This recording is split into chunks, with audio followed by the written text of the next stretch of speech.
దేవుని పరిశుద్ధ నామానికి మహిమ కలుగును గాక. యూట్యూబ్ ఛానల్ చూస్తున్న మీకు అందరికీ శుభావందనాలు. చివరి వరకు చూడండి, ఎందుకంటే మంచి మంచి విషయాలు దేవుడు మనతోటి మాట్లాడుతున్నాడు కాబట్టి ప్రతి ఒక్కరు చివరి వరకు చూసి కామెంట్ కానీ షేర్ కానీ చెయ్యండి.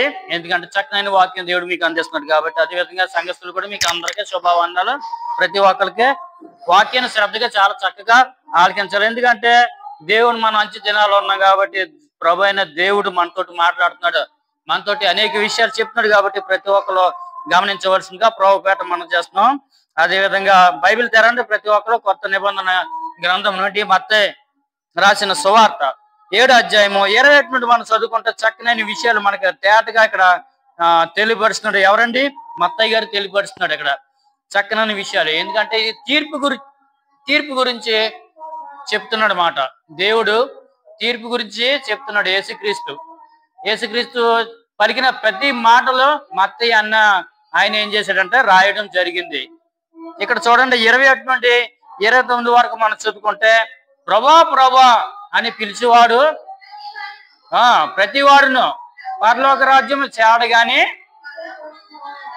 పరలోకమందున్న నా తండ్రి చిత్తం ప్రకారము నెరవేర్చేవాడే దేవుని యొక్క రాజ్యంలో చేరతాడు. అమ్మా ప్రభా ప్రభా ప్రభా అనేసి మన ముఖస్థుతి చేస్తే అవి ఏమన్నా దేవుడికి ఇష్టమాట కాదు.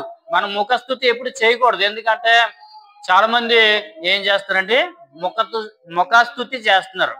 అది దేవుడికి ఎంత మాత్రం నచ్చదు. స్వయంగా యేసుక్రీస్తే చెప్తున్నాడు, అలాంటిది నాకు నచ్చదు. మరి ఎవరి చిత్తానుసారం జరిగించాలంటే దేవుడు సృష్టికర్త అయిన దేవుడి చిత్తానుసారంగా మీరు నడవండి అయ్యా. ఆయన చిత్తానుసారంగా నడిస్తే మీరు ఎక్కడికి వెళ్తారండి? ఎక్కడికి వెళ్తారమ్మా? పరలోక రాజ్యానికి వెళ్తారు. పరలోక రాజ్యానికి వెళ్ళాలంటే ఎవరి యొక్క అనుమతి మనం తీసుకోవాలి? ఎవరికి అనుమతి తీసుకోవాలండి? పరలోకమందున్న తండ్రి అంటే సృష్టికర్త అయిన దేవుడు. ఎవరంటే యేసుక్రీస్తు యొక్క తండ్రి, యేసుక్రీస్తుని పంపిన దేవుడు, సృష్టికర్త అనే దేవుడు. ఆయన ఎవరండి అంటే యేసుక్రీస్తే. కానీ ఆయన యొక్క తండ్రి అంటే యెహోవా తండ్రి, యావే అంటే దేవుడు, ఆయన ప్రభు.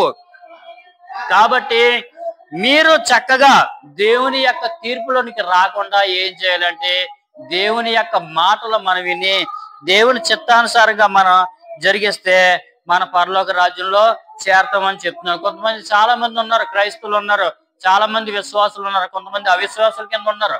విశ్వాసులు అనుకుంటున్నారు నేను చేసేసిందే రైట్, నేను చాలా నీతిమంతుణ్ణి, చాలా నీతిపరుణ్ణి అని అనుకుంటున్నారు. అదే విధంగా బిషప్లు, పాస్టర్ గారులు, తర్వాత రెవరెండ్లు ఎలా అనుకుంటారో నేను వాక్యం చెప్పేస్తున్నాను, నా వాక్యం మీద అనేక మంది బాగుపడిపోతున్నారు, అనేక మంది స్వస్థపడిపోతున్నారు, అనేక మంది నా దగ్గరికి వచ్చేస్తున్నారు, కొన్ని వందల మంది. అంటే దేవుని యొక్క కార్యం నేను చాలా చక్కగా జరిగించేస్తున్నాను, దేవుడు నా మాట అంటున్నాడు, దేవుని మాట ప్రకారం లేకపోతే ఎంతమంది వస్తారా, ఎంతమంది స్వస్థపడతారా, ఎంతమంది బాగుపడతారా అని అనుకుంటారు. కానీ వాళ్ళకి తెలియని విషయం చాలా ఉంది. ముందర మనం తెలుసుకుంటాం కాబట్టి చక్కగా మీరు ఆలకించవలసిందిగా ప్రభుపేట మనం చేస్తున్నాం. స్కిప్ చేయకుండా ఎవరన్నా చక్కగా ఆలకించండి. ప్రభా ప్రభా అని పిలుస్తున్నావు కదా, నువ్వు మనస్ఫూర్తిగా పిలుతున్నావు లేకపోతే ఎలా పిలుతున్నావు? శారీరకంగా పిలుతున్నావు, ఆత్మీయంగా పిలుతున్నావు అని అడుగుతున్నాడు దేవుణ్ణి ఆరాధించేవారు ఎలా ఆరాధించాలండి? ఆత్మతోటి సత్యముతోటి ఆరాధించాలి, హృదయపూర్వకంగా మనం ఆరాధించాలి. దేవుని పిల్లడం కూడా హృదయపూర్వకంగా పిల్లాలండి. మనం అర్థమైందమ్మా? మనం ఎలా పిల్లాలండి?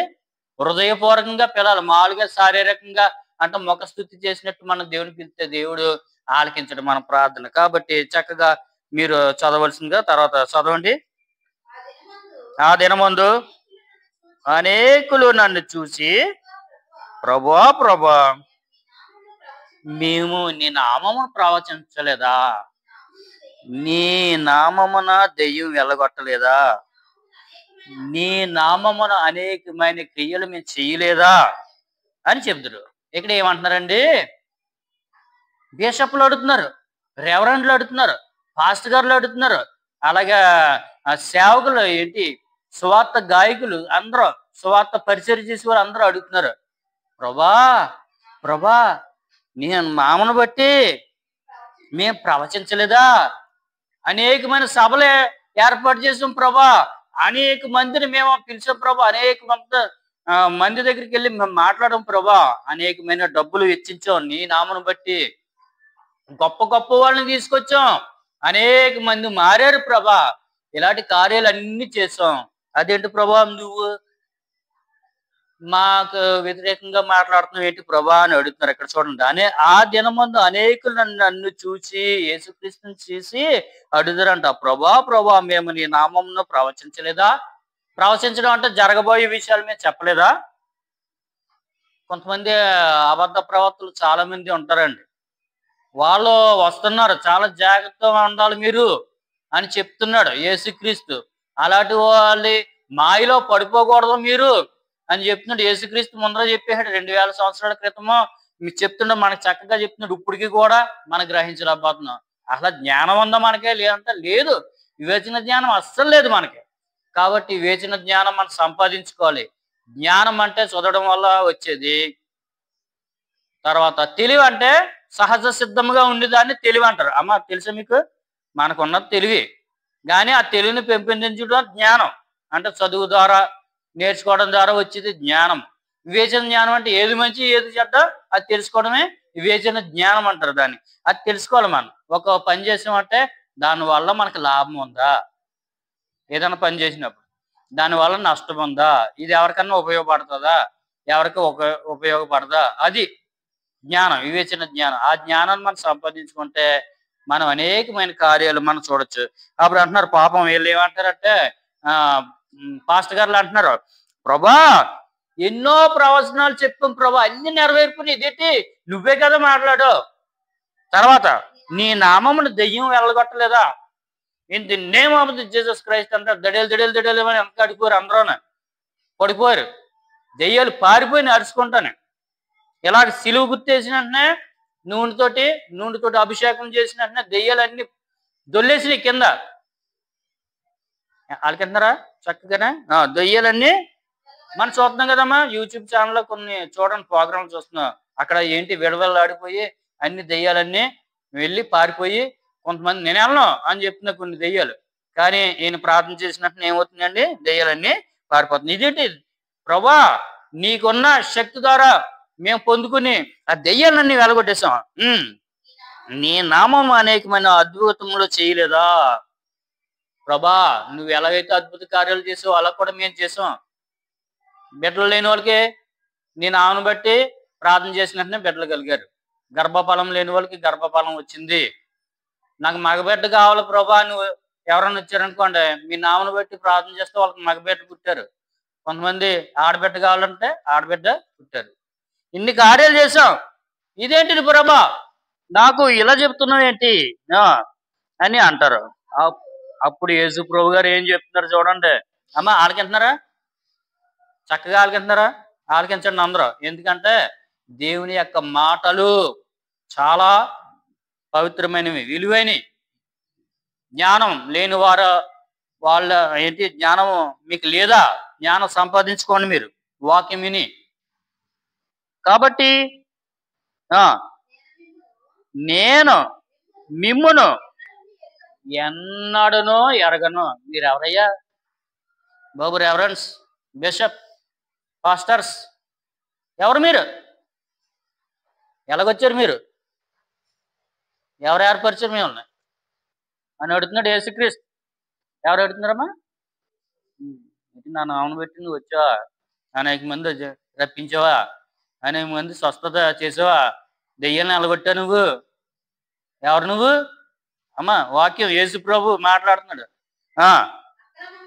అక్రమము చేయువారులారా, ఏంటి ఇవన్నీ నా పేరు మీద చేసేసా, నా గురించి చేసేసా నువ్వు అని అడుగుతున్నాడు యేసుక్రీస్తు. అమ్మ ఎవరు అడుగుతున్నారు? యేసు ప్రభు అడుగుతున్నారు. ఏమని? ఏంటి ఇవన్నీ నా పేరుని పెట్టి చేసావా? నువ్వన్నీ నా గురించి చేసావా సేవ అని అడుగుతున్నాడు దేవుడు. కాబట్టి ఓ ప్రియనేస్తమా, నీ దేవుని యొక్క సేవలోకి వస్తే చాలా జాగ్రత్త. దేవుడు అంటే ఆషామాషి వ్యక్తి కాదు. తీర్పు తీర్చే దేవుడు ఆయన. ధవళ సింహాసనం మీద కూర్చున్నప్పుడు ఆయన ఎదుట ప్రతి ఒక్కరు నిలబడవలసిందే. అలాంటి తీర్పులు నువ్వు వస్తున్నావా? రాకు. నీతిమంతులకి తీర్పు లేదు కదా. ఉమ్, లేదు. కాబట్టి అలాంటి తీర్పులోకి నువ్వు రాకు. ఇక్కడ తీర్పు తీరుస్తున్నాడు దేవుడు ఎవరికే? దేవుని యొక్క సేవకులకి తీర్పు తీరుస్తున్నాడు. ఎందుకు తీరుస్తున్నాడు? నువ్వు ఒక్కసారి ఆలోచించు. నువ్వు ఏదేదో చేస్తున్నావు, దేవుని కార్యమే నేను చేస్తున్నాను కదా అని అనుకుంటున్నావు. కానీ మనం చేసిన దేవుని కార్యమే కాదు. నిజంగా దేవుడి కార్యం చేస్తే దేవుడు అడగడు కదమ్మా, అలాగే అడుగుతాడా? అక్రమ చెయ్యి వారులారా నా యొద్ద నుండి పోండి అని అంది కదా. ఇక్కడ చూసుకుంటే చక్కనైన మాట మన కొన్ని విషయాలు మన బైబిల్ గ్రంథం నుండే తీసుకుందాం, బయట వద్దు. బయట ఎవరి గురించి మనం మాట్లాడవద్దు. చూడండి, యోహాన్ రాసిన సువార్త 6వ అధ్యాయము 70 వచనం చదువుకుంటే ఇక్కడ ఇస్కరియోతు యూదా. అమ్మ ఎవరమ్మా? 12 మంది శిష్యుల్లో ఒక శిష్యుడు ఉన్నాడు. ఆయన పేరేంటండి? ఇస్కరియోతు యూదా గురించి యేసుక్రీస్తు ఏం చెప్తున్నాడంటే, ఇస్కరియోతు యూదా ఎవరంటే ఇతను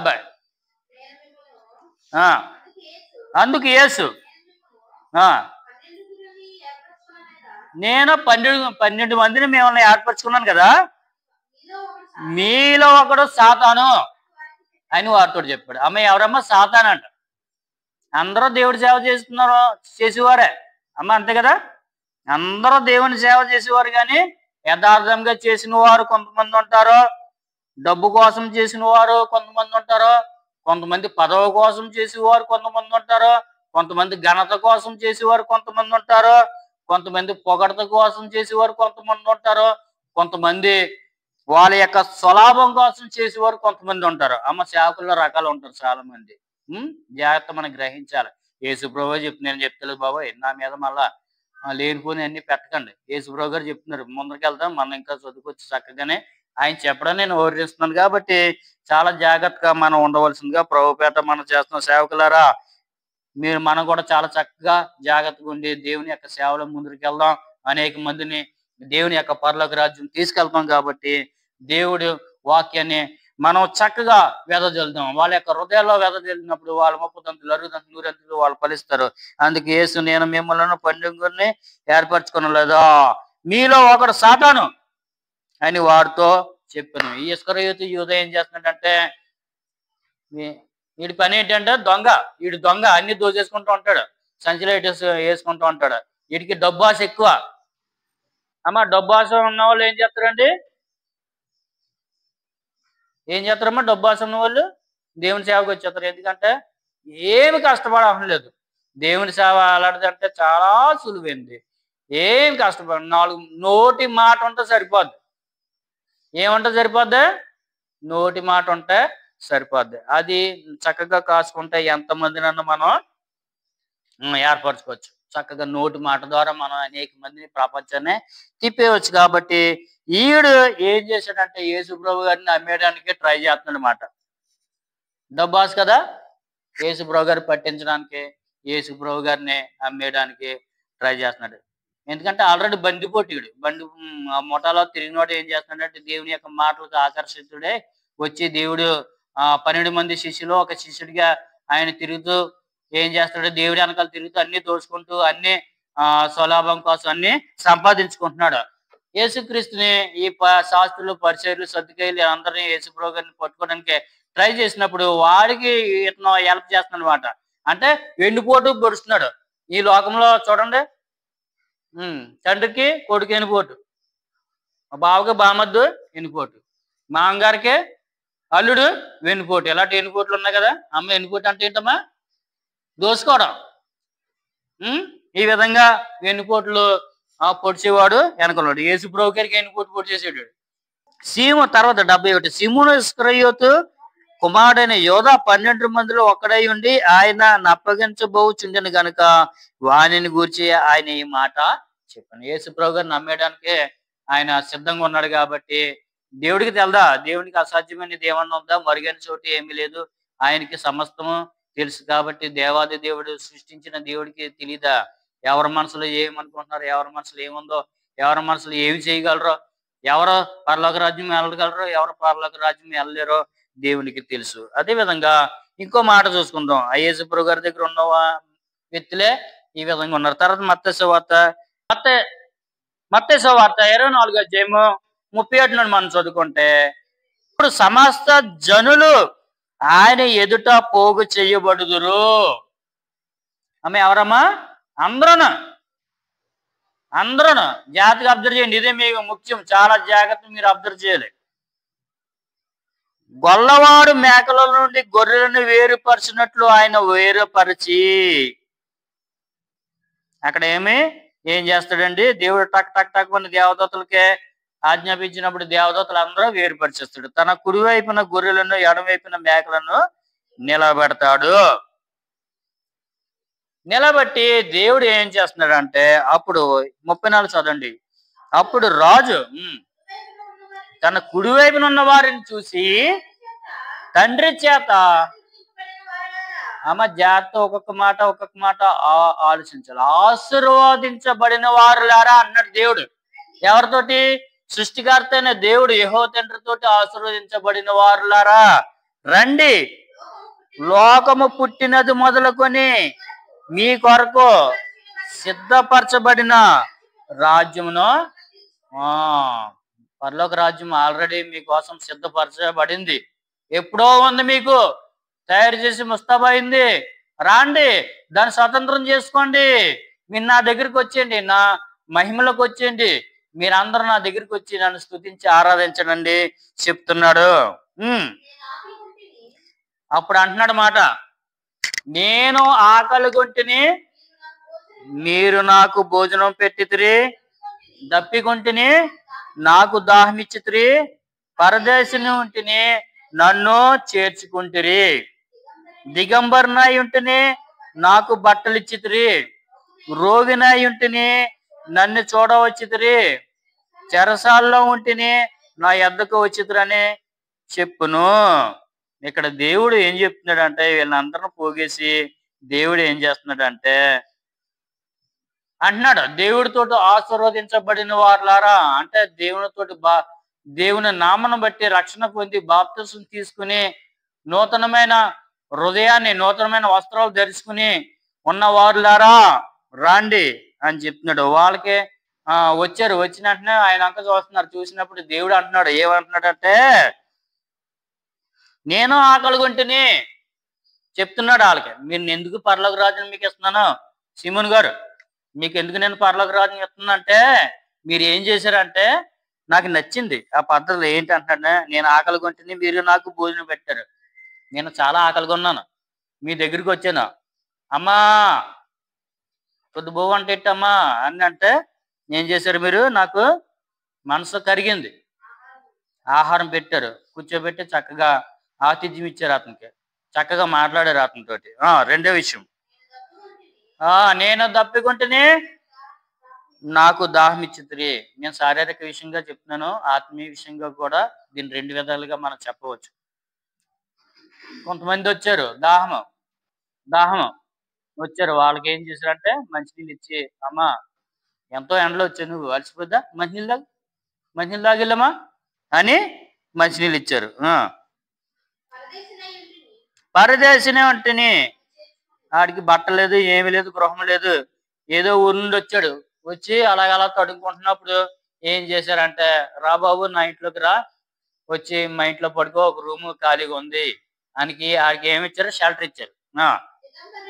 దిగంబరనై ఉంటిని నాకు బట్టలు ఇచ్చితిరి, నాకు లేని స్థితిలో, బట్టలు కొనుక్కోలేని స్థితిలో నేను ఉన్నాను.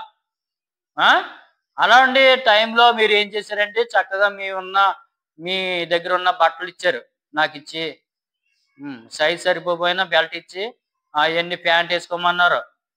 తర్వాత చక్కా లూజ్ అయిపోయినా సరే దగ్గరగా కుట్టి ప్యాంట్లు చక్క వేశారు. రోగినై ఉంటిని నన్ను చూడవచ్చితిరి. తల్లిదండ్రులు నాకు అందరూ ఉన్నారు, నా కొడుకులు ఉన్నారు, కూతుళ్ళు ఉన్నారు, అందరూ ఉన్నారు, కానీ వాళ్ళందరూ విడిచిపెట్టేసి నేను రోడ్ల మీద తిరుగుతుంటే మీరేం చేశారండి, కళ్ళు తిరిగి పడిపోతే నన్ను తీసుకొచ్చి నాకు చక్కగా మందులను డాక్టర్ గారు తీసుకొచ్చి ఆయనతోటి మందులు ఇచ్చి నన్ను చక్కగా మీరు చూసుకున్నారు. చెరసాల్లో ఉంటిని నా యొద్దకు వచ్చితురని చెప్పును. ఇక్కడ మామూలుగా మీకు శారీరకంగా ఇక చెప్పడం జరిగింది. చెరసాల్లో ఉన్న చెప్తున్నాడండి, చక్కగా నేను ఆకలి కొట్టిని, నేను ఈలో ఇహలోకములో నేను ఆకలి కొంటే నాకు వాక్యం చెప్పలేదు. ఆకలి అంటే ఏంటండి? దప్పికొని వారిలా దాహం ఇచ్చేవాడు దేవుడు.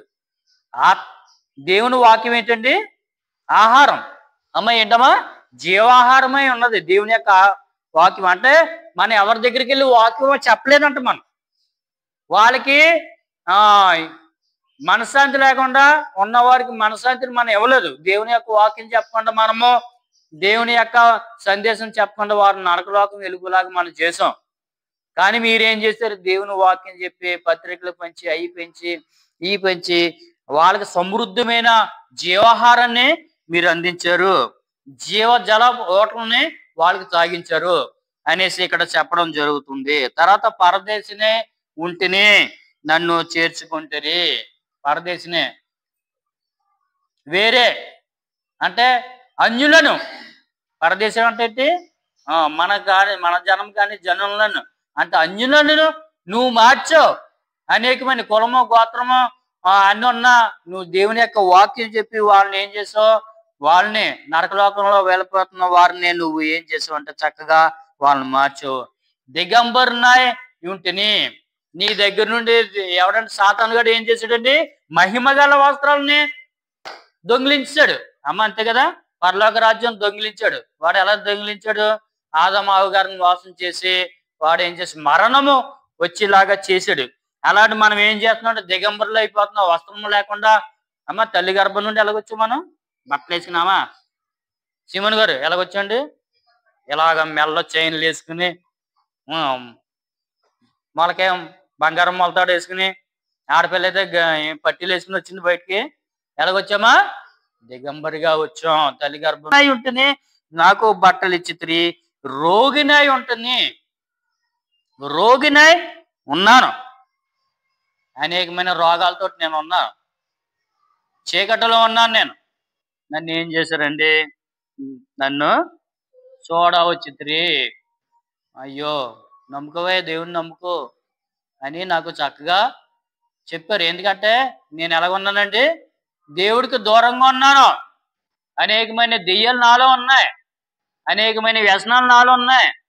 మద్యపానము, వ్యభిచారము, దొంగతనము ఏంటండి ఇలాంటి జబ్బులు నాలో ఉన్నాయి. ఆ జబ్బులన్నిటినీ ఉన్నదప్పుడు నా దగ్గరికి వచ్చి నన్ను బాగు చేయించారు. చెరసాల్లో ఉంటేనే నా వద్దకు వచ్చితిరి అని చెప్పారు. ఏం చేయండి? చెరసాల్లో బంధకాల్లో ఉండిపోయారు. కొంతమంది ఫైనాన్స్లో ఉండిపోతారు బంధకాల్లో. కొంతమంది అనేక మంది ధనవంతులు ఉంటారు, కానీ వాళ్ళు కూడా కొన్ని అప్పులు ఉంటాయి. అమ్మ ఉంటారు. అందరూ మనం అనుకుంటాం అమ్మో కాళ్ళ మీద తిరుగుతున్నారు, అమ్మో విమానం మీద తిరుగుతాం అనుకుంటాం. మనకన్నా దారుణంగా ఉంటాయి వాళ్ళకి అప్పులు. కాబట్టి అలాంటి అప్పులు ఉన్నవారు కొంతమంది బంధకాల్లో ఉంటారు, వ్యసనాలతో ఉంటారు. ఏంటండి? హెరైన్ ఇలాంటి వ్యసనాలతో ఉంటారు. వాళ్ళని ఏం చేశారంటే దేవుని యొక్క వాక్యం చెప్పి చెరసాల్లో ఉన్న వాళ్ళని విడుదల చేయడం అంటే ఏంటండి? అలాంటి వ్యసనాల్లో ఉన్న వాళ్ళని బయటికి రప్పించడం. ఇలాంటి నువ్వు అనేకమైన కార్యాలు చేసావా, నాకు నచ్చింది. అందుకు నీతిమంతులు ప్రభువా, ఎప్పుడు నువ్వు ఆకలి కొంటే ఇండుట చూసి నీకు ఆహారం ఇచ్చితిమి, నువ్వు దప్పుకుంటే చూసి నీకు దాహం ఇచ్చితిమి, ఎప్పుడు పరదేశం ఉంటే చూసి నన్ను చేర్చుకుంటే, దిగంబరనే ఉన్నప్పుడు ఎప్పుడు బట్టలు ఇచ్చామయ్యా? నాకేం తెలుస్తలేదు ప్రభా, మేము ఎప్పుడు ఇచ్చాం బట్టలు, ఎప్పుడు దాహం తీర్చాం, ఇవన్నీ చెప్తున్నారు. ఎప్పుడు రోగువై నా దగ్గరికి వచ్చావు నువ్వు? మాకేం తెలడం లేదు. ఎప్పుడు చెరసాలలో ఉన్నప్పుడు నిన్ను దర్శించడానికి వచ్చాము అని అడుగుతున్నారు అమాయకంగా. అడిగినప్పుడు యేసు ప్రభు చెప్తున్నారు, 40 చదవండి, చక్కగా ఉంటది. అందుకు రాజు మిక్కిలి అల్పులైన ఈయన సహోదరుల్లో ఒకనికి మీరు చేసితురు గనుక నాకు చేసితురని నిత్యముగా మీకు చెప్తున్నానని వారితోటి అనెను. విశ్వాసులారా, ఇది విశ్వాసాలకే ఒకటే చెందు, పాస్టర్ గారు కూడా చెందుతుంది, మీకు కూడా చెందుతుంది. ఆదిమ అపోస్తులు ఏం చేశారండి? అప్పుడు దేవుని యొక్క పరిచర్యలో ముందుకి వెళ్ళడం జరిగింది. దేవుడు మీ ఆస్తులే పాస్తులని నమ్మేసి నాకు ఇచ్చేయండి అని దేవుడు ఎప్పుడు చెప్పలేదు. నువ్వు మొక్కున్న మొక్కుబడులన్నీ తీర్చాలి. దేవుడి సన్నిధిలో ఏదైతే మొక్కో అవన్నీ తీర్చాలి. తీర్చకపోతే దేవుడు ఏం చేస్తాడండి? దేవుడు ఏం చేస్తాడు? అలా చూస్తూ ఉంటాడు. కానీ నువ్వు చేసిన క్రియలను బట్టి నీ దగ్గరికి వచ్చేస్తూ ఉంటాయి అన్ని. కాబట్టి ఎప్పుడు మొక్కవద్దన్నాడు దేవుడు. మొక్కితే కంపల్సరిగా మొక్కుబడి తీర్చాలి. అందుకే ఎవరు మొక్కేసుకోకండి దేవుణ్ణి. అర్థమైందా రక్షకులారా? ఎవరన్నా సరే దేవుడి దగ్గర మొక్కుబడి చేసుకున్నట్టు తీర్చాలి. తీర్చకపోతే దేవుడు ఊరుకోడు. కాబట్టి ఇక్కడ అడుగుతున్నాడు రాజు అంటే దేవుడు అడుగుతున్నాడు, మిక్కిలి అల్పులైన ఈ నా సహోదరులు ఒకని మీరు చేసిద్దురు కాబట్టి నరకలోకంలో పోతున్న నా యొక్క బిడ్డల్ని సాతాను ఊబుల నుండి మీరు లాగి, యూద గ్రంథంలో ఉంటది ఒక నిబంధన, స్కిప్ చేద్దాం. కొత్త నిబంధన గ్రంథం నుండి యూద రాసిన పత్రిక నుండి 23 అధ్యాయము. అగ్నిలో నుండి లాగినట్లు కొందరిని రక్షించండి. శరీర సంబంధమైన వారి అపవిత్ర ప్రవర్తనకు ఏ మాత్రము నొప్పు గనక దానిని అసహించుకొనుచు భయముతో కొందరిని కరుణించుడి. ఏమంటున్నాడంటే అగ్ని నుండి లాగినట్లు కొందరిని రక్షించుడి. పాస్టర్ గారి పని ఇదని మనం అనుకోకూడదు. విశ్వాసులు మీ యొక్క పని కూడా, మీకు ఎవరన్నా మీ చుట్టాలు కానీ మీ బంధువులు కానీ మీ స్నేహితులు కానీ ఉన్నారు, వాక్యం చెప్పాలంట. అయ్యగారు మీరు అప్పుడప్పుడు వాక్యం చెప్తూ ఉండాలి. అమ్మా ప్రేమతమ్మ గారు మీరు ఎవరైనా కనబడ్డానికి కన్యజనులు ఉన్నంత దేవుని గురించి చెప్పాలి. తెచ్చమ్మా నువ్వు కూడా చెప్పాలి. అర్థమైందా? ఇంట్లో విషయాలు మనం చెప్పాలి, దాంట్లో ఇది దూర్చాలి. అర్థమైందా? కాబట్టి మనం ఇంట్లో విషయాలు చెప్తూ నన్ను దేవుడు ఇలా మార్చాడు అని చెప్తే అదిరిపోద్ది. కాబట్టి మనం ఏం చేయాలంటే అగ్ని నుండి లాగినట్లు కొందరిని రక్షించడి అని చెప్తున్నాడు. కాబట్టి 40 మత్తయి సువార్త 25 అధ్యాయము 47 చదువుకుంటే నీతిమంతుల గురించి చెప్పాడు. మరి అనీతిమంతులు ఉన్నారు కదా, వాళ్ళ గురించి చెప్తున్నాడు. ఇది చెప్పేసి ముగించేసుకుంటాం. అప్పుడు ఆయన ఎడమవైపు నుండి వారిని చూసి శపించబడిన వారులారా, అమ్మ దేవునితో ఆ మాట అనిపించుకోకూడదు మీరు. శపించబడిన వారులారా, నన్ను విడిచి అపవాదికిని వాని దూతలకు సిద్ధపరచబడిన నిత్యాగ్నిలోనికి పోవుడి. అమ్మా చాలా దారుణమైన విషయం. దేవుని నోట అంటది రాకూడదు. అగ్ని ఆరదు, పురుగు చావదు. యుగములు, యుగం అంటే 1000 సంవత్సరాలు. అలాగే 1000 ఇంకా చెప్పలేము. అది ఎన్ని సంవత్సరాలు అందరూ కాలుతూనే ఉండాలి మనం. జైడ్6 అయితే కొన్ని సంవత్సరాలు ఉంటుంది, 14 ఏళ్ళు ఇలా ఉంటది. యావజ్యం అంటే నిత్యము, అది ఇంకా చచ్చిపోదాకా అందులోనే ఉండడం. అలాగా మనకి మన భారతదేశంలో ఏ విధంగా శిక్షలు ఉన్నాయో అదే విధంగా దేవుడు శిక్ష చేస్తున్నాడు. ఆ శిక్ష చేస్తే అది ఇంకా నిత్యము అలాగ ఉండడం, అందులోనే అలా కాలుతూనే ఉండడం. కాబట్టి ఏమంటున్నారంటే ఇలాంటి చెడ్డవారులారా, శపించబడిన వారులారా. ఎవరు శపించాడు? దేవుడు సాతాన్ని అతని యొక్క దూతలను అనుచరుల్ని శపించాడు. కాబట్టి మిమ్మల్ని కూడా శపిస్తున్నాడు. అక్కడ ఏమంటున్నాడంటే నన్ను విడిచి పాండే నిత్యాగ్నిలో. నేను ఆకలిగొంటిని మీరు నాకు భోజనం పట్టలేదు, దప్పికొంటిని దాహం ఇవ్వలేదు, పరదేశం ఉంటేనే మీరు నన్ను చేర్చుకోనలేదు, దిగపరినై ఉంటేనే నాకు బట్టలు ఇవ్వలేదు, రోగినై ఉంటేనే మీరు నన్ను చూడరాలేదు అని చెప్పాను. చెరసాలలో ఉన్నారు కానీ నన్ను ఏం చేయలేదు. అంటే దేవుడి కోసం ఏ పరిచర్య చేయకుండా, దేవుడి కోసం ఏ సువార్త చేయకుండా, దేవుని కోసం ఎటువంటి మాటలు మాట్లాడకుండా, తినుచు తాగుచు సుఖించు టీవీ దగ్గర కూర్చుంటూ అనేక విషయంలో ఏంటి కబుర్లు, చెడ్డ కబుర్లు, సొల్లు కబుర్లు అంటారు కదా, అలాంటి కబుర్లు చెప్పుకుంటూ మనం ఏం చేస్తున్నాం? జీవితాన్ని కాలక్షేపం చేస్తున్నాం.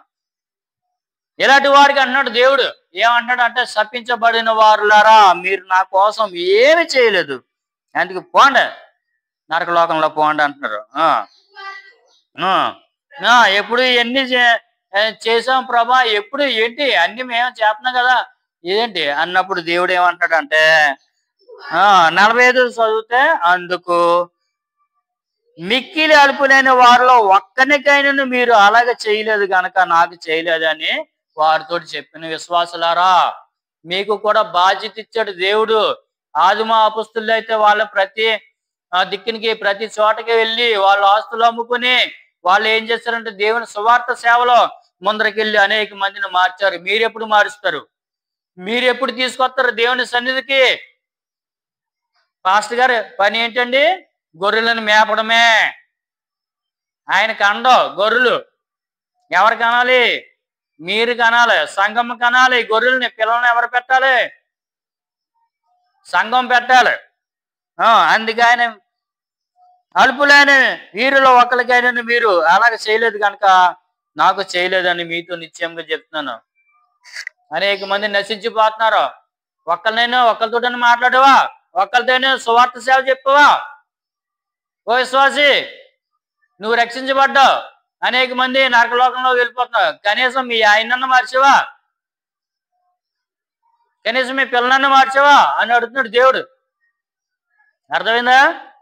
అలాగే చెరసాల్లో ఉన్నారు, బద్ధకాలు ఉన్నారు, మీ పిల్లలే లేకపోతే మీ బంధువులే. వాళ్ళకి ఏమన్నా దేవుని యొక్క సువార్త చెప్పవా?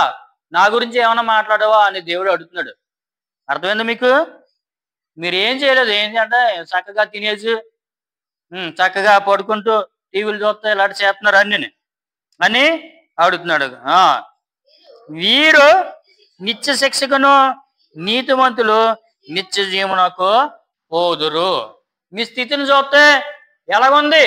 నీతిమంతులేమో పరలోక రాజ్యానికి వెళ్ళిపోతున్నారు, ఆ నీతిమంతులేమో నరకలోకంలో పోతున్నారు. దేవుడికి ఇది ఏమన్నా ఇష్టమా అంటే కాదు, అస్సలు ఇష్టం లేదు దేవుడికి. ఎందుకంటే పరలోక రాజ్యం ఎందుకు చేశాడంటే మన కోసమే చేశాడు. కానీ సాతాను ఆలోచన క్రియలో అనేక బంధకాల్లో విశ్వాసులు పోతున్నారు, అవిశ్వాసులు అయిపోతున్నారు. విశ్వాసులు కూడా మార్గం తప్పిపోతున్నారు. ఆ విధంగా ఉంటున్నారు. మీ యొక్క జీవితాలు ఏ విధంగా ఉండాలో మళ్ళా చెప్పుకుందాం. మత్తయి సువార్త 7వ అధ్యాయము. నీతిమంతుల జీవితము ఏ విధంగా స్థిరపరచుకోవాలి, నీతిమంతుల జీవితం ఏ విధంగా, వాళ్ళ ఇల్లు ఏ విధంగా కట్టుకుంటే ఏ విధంగా ఉన్నారని మనం చెప్పుకుందాం. 7వ అధ్యాయము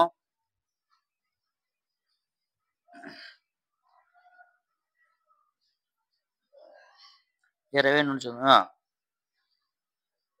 26 చదవండి అమ్మా. మరియు ఈ నా మాటలు విని వాటి చెప్పున చేయని ప్రతి వాడు ఇసుక మీద తన ఇల్లు కట్టుకొనిన బుద్ధిహీనుని పోలి ఉండు. నా మాట అనుకుంటా నీ స్వయం నీతిని బట్టి నువ్వు బతికేస్తూ తినుచు తాగుచు దొలుచు విహారయాత్రలు చేస్తూ వినోదుల్లో గడుపుతూ ఆదివారం చక్కగా ఫంక్షన్కి వెళ్ళిపోతూ ఇవన్నీ చేస్తున్నావు కదా. నీ ఇల్లు ఎలాగుంది అంటే, నీ యొక్క జీవితం ఎలాగుందంటే ఇసుక మీద కట్టుకునిన ఇల్లులాగా ఉంది. ఇసుక మీద ఇల్లు కట్టేవానికి ఎలా ఉంటుందండి? ఇసుక మీద ఇల్లు కడితే ఎలా ఉంటుందండి? ఏమి పునాదులు లేకుండా ఇసుక మీద ఇల్లు కట్టేవానికంటే ఎలా ఉంటుందండి? చిన్నపిల్లలు కడతా ఉంటారు కదా, ఇసుకతోటి ఏం చేస్తారు? పెద్ద పెద్ద భవనాలు కట్టేస్తూ ఉంటారు. చిన్నపిల్లలు ఎప్పుడు చూడలేదా? కట్టేస్తూ ఉంటారు. అప్పుడు ఏమైంది? వాన కురిసెను, వరదలు వచ్చెను, గాలి విసిరి ఆ ఇంటి మీద కొట్టెను, అప్పుడు అది కూలబడిను, దాని పాటు గొప్పదని చెప్పాను. కష్టాలు వచ్చినాయి, నష్టాలు వచ్చినాయి, వ్యాధులు వచ్చినాయి, బాధలు వచ్చినాయి, అనేక స్థితులు వచ్చినప్పుడు ఏం చేస్తున్నావు? దేవుని విడిచిపెట్టి నువ్వు పారిపోతున్నావు. మళ్ళా ఆ కుక్క వాంతికి ఏ విధంగా అది వెళ్ళిపోద్దావు, పంది ఏ విధంగా ఆ బురదలోకి వెళ్ళిపోతావు, అదే విధంగా నువ్వు వెళ్ళిపోతున్నావు. ఓ విశ్వాసి, నీ యొక్క జీవితం పాడు చేసుకుంటున్నావు. నిత్య ఆనందంలో ఉన్నది ఒక దుఃఖము వెళ్ళిపోతున్నావు. నీ ఇల్లు ఎలాగ ఉంది? ఇల్లు అంటే ఏంటమ్మా? నీ హృదయమే దేవుని యొక్క ఆలయం. నీ హృదయంలో దేవుణ్ణి నువ్వు చేర్చుకోలేదు. నీ ఇల్లు ఎలా ఉందంటే, వాన వచ్చింది, వరద వచ్చింది, గాలి వచ్చింది, అప్పుడు నీ ఇల్లు ఏమైపోయిందండి? కూలిపోయింది. అప్పుడు ఏం చెప్తున్నాడు? ఇంకా అంత ముందు విశ్వాసాల గురించి మనం చెప్పుకోలేదు. కాబట్టి బుద్ధిమంతుడు ఏ విధంగా కూర్చున్నాడు?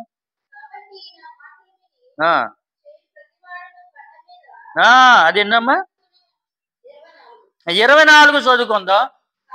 కాబట్టి ఈ నా మాటలు విని వాటి చెప్పిన చెయ్యి ప్రతివాడును బండ మీద తన ఇల్లు కట్టుకున్న బుద్ధిమంతుని పోలి ఉంటున్న. బండ అనగా యేసుక్రీస్తు.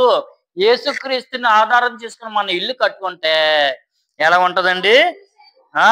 వాన కురిసెను, వరదలు వచ్చెను, గాలి విసిరి ఆ ఇంటి మీద కొట్టెను, గాని దాని పునాది బలంగా ఉంది కాబట్టి బండ మీద వేయబడిన కనుక అది పడలేదు. మన యొక్క పునాది ఎక్కడ ఉండాలండి? యేసుక్రీస్తులో ఉండాలి. బండ అంటే యేసుక్రీస్తు, సంఘము. ఆయన తల అయి ఉన్నాడు సంఘానికి.